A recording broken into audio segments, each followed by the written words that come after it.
नमस्कार दोस्तों, मेरा नाम है भालचंद्र। ब्रह्मांड सिद्धाश्रम में आप सभी का स्वागत है। आज के इस वीडियो में हम चर्चा करेंगे कुंभ राशि का फरवरी 2023 का संपूर्ण राशिफल। कैसे होंगे ग्रह योग, कैसे होंगे ग्रहों के राशांतर और वो आपके राशि पर किस प्रकार से प्रभाव करने वाले हैं, कौन से निर्णय आपको लेने हैं, कौन से निर्णय आपको टालने हैं, आपके जीवन का ऐसा कौन सा क्षेत्र है जो कि सबसे ज़्यादा प्रभावित होने वाला है, सभी के बारे में डिटेल में चर्चा इस वीडियो में हम करने वाले हैं। अपना जो चैनल है ब्रह्मांड सिद्धि एस्ट्रो, इस चैनल पर मेष राशि से लेकर मीन राशि तक की जो सभी 12 राशियां हैं, इन सभी 12 राशियों पर इन सभी 12 राशियों का फरवरी 2023 का राशिफल क्या होगा, इस विषय पर वीडियो अपलोड हो चुके हैं। आप इसका आनंद जरूर लीजिए। तो आज के इस वीडियो में हम चर्चा करेंगे कुंभ राशि के बारे में। तो सबसे पहले हम चर्चा करेंगे रवि के बारे में। अब जो रवि या फिर सूर्य जो ग्रह है, यह आपका सप्तमेश भी है, जो कि आपके व्यय भाव में भ्रमण कर रहा है और दिनांक 14 तारीख के बाद यह जो रवि है वह आप ही के राशि में भ्रमण करेगा।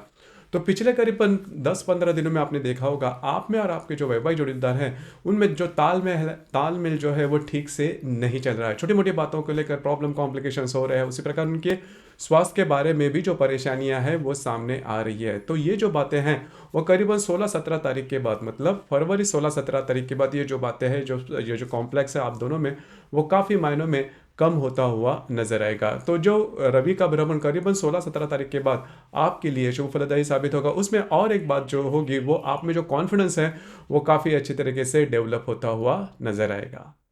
इसके बाद हम चर्चा करेंगे मंगल ग्रह के बारे में। मंगल जो ग्रह है, यह मंगल ग्रह आपके द्वितीय भाव में भ्रमण कर रहा है। हालांकि ये जो मंगल ग्रह था वो वक्री भी था, मार्गी भी था, और आपके राशि के लिए ये चतुर्थ और पंचम भाव में भ्रमण कर रहा था।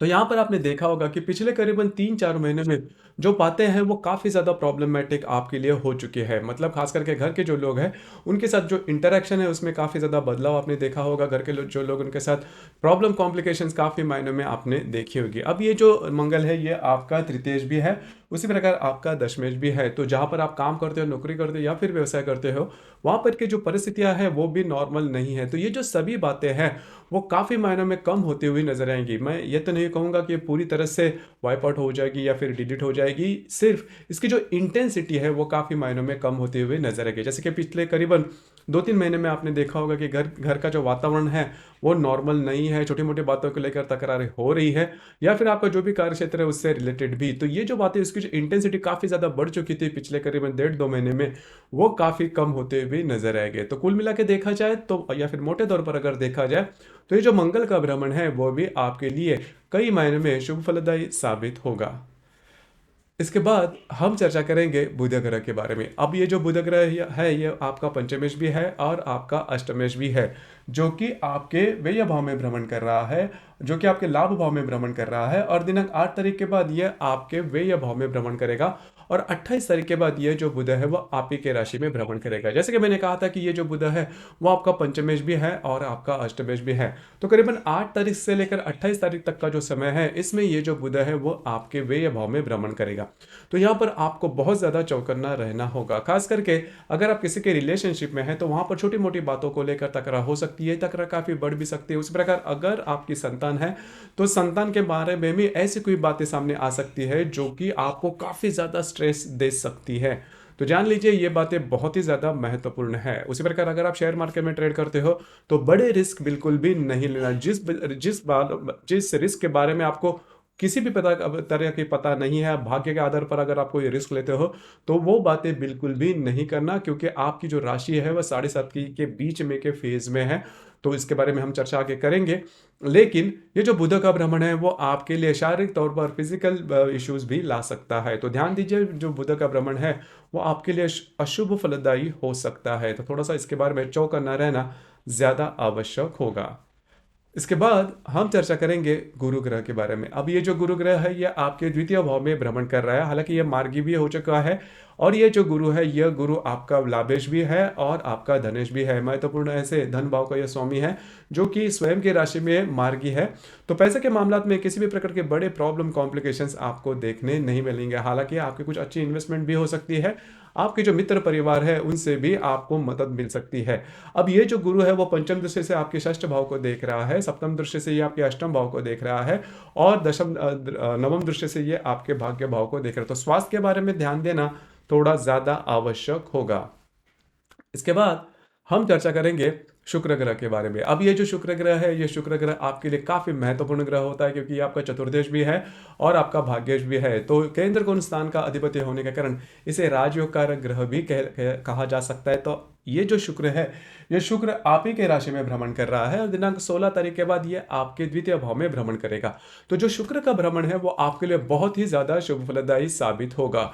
तो यहाँ पर 2-3 बातें हैं, उसके ऊपर थोड़ा सा ध्यान दीजिए। आपके घर के लिए कोई अगर महत्वपूर्ण वस्तु लेनी है तो उसकी बात हो सकती है। उसी प्रकार भाग्य का साथ भी आपको कई मायनों में मिल सकता है। मतलब कई ऐसी बातें हो सकती है जो कि आपके बहुत क्लोज आई जाएगी, जो कि आपके लिए अशुभ होगी। लेकिन जो शुक्र का भ्रमण है, इसकी वजह से ये जो प्रॉब्लम कॉम्प्लिकेशन है वो काफ़ी मायने में कम होते हुए नजर आएंगे।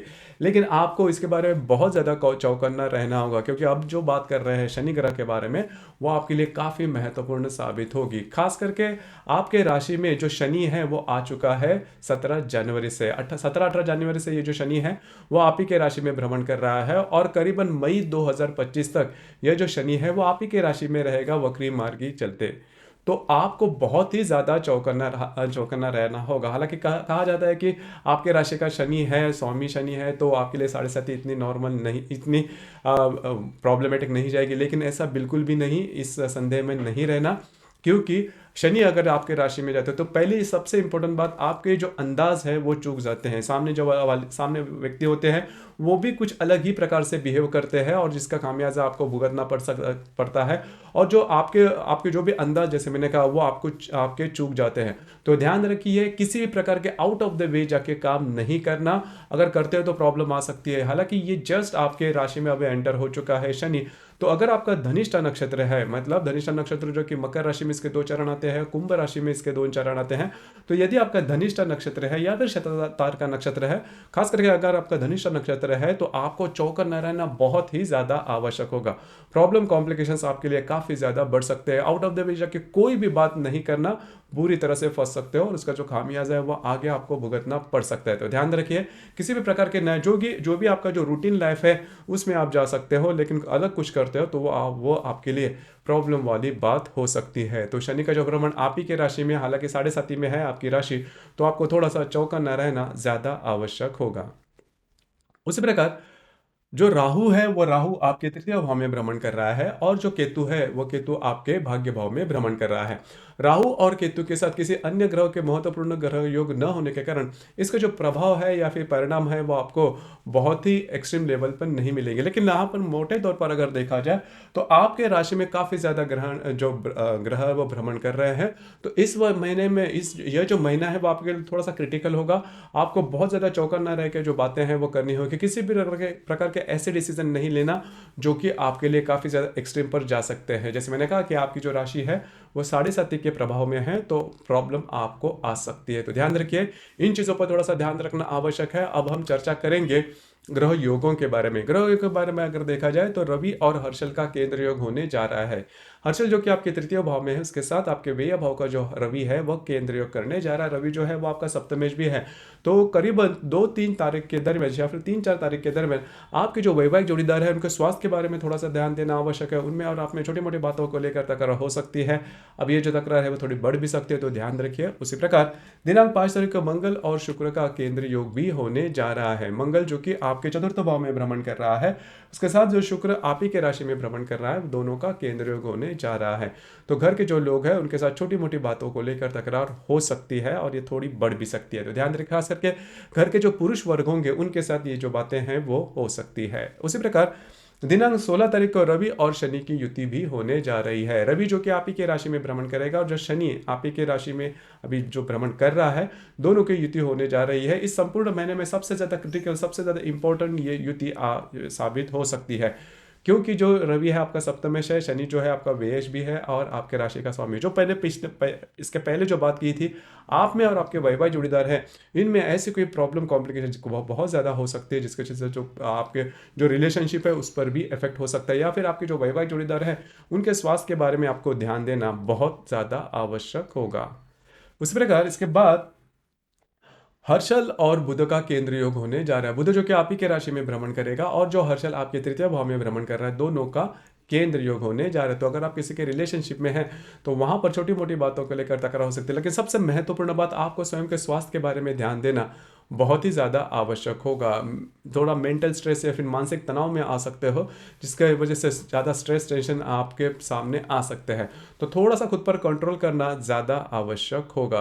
किसी को भी किसी भी प्रकार की कमिटमेंट या प्रोमिसेस बिल्कुल भी नहीं करना। उसी प्रकार दिनांक 22 तारीख को बुध और मंगल का त्रिकोण योग होने जा रहा है। जो मंगल आपके चतुर्थ भाव में भ्रमण कर रहा है, इसके साथ आपके व्यय भाव का जो बुध है वह त्रिकोण योग करने जा रहा है। अब ये जो त्रिकोण योग है वो थोड़ा महत्वपूर्ण साबित होगा, खास करके इन दिनों में आपको कहीं बाहर घूमना फिरना हो सकता है। जो भी आपका कार्य क्षेत्र है उससे रिलेटेड कहीं बाहर घूमना फिरना हो सकता है। उसी प्रकार आपके घर के जो लोग हैं उनके साथ छोटी मोटी बातों को लेकर जो तकरार चल रही थी वो काफी मायनों में कम होते हुए नजर आएगी। उसी प्रकार इस महीने की जो पूर्णिमा है वो 5 तारीख को है और जो अमावस है वो 20 तारीख को है।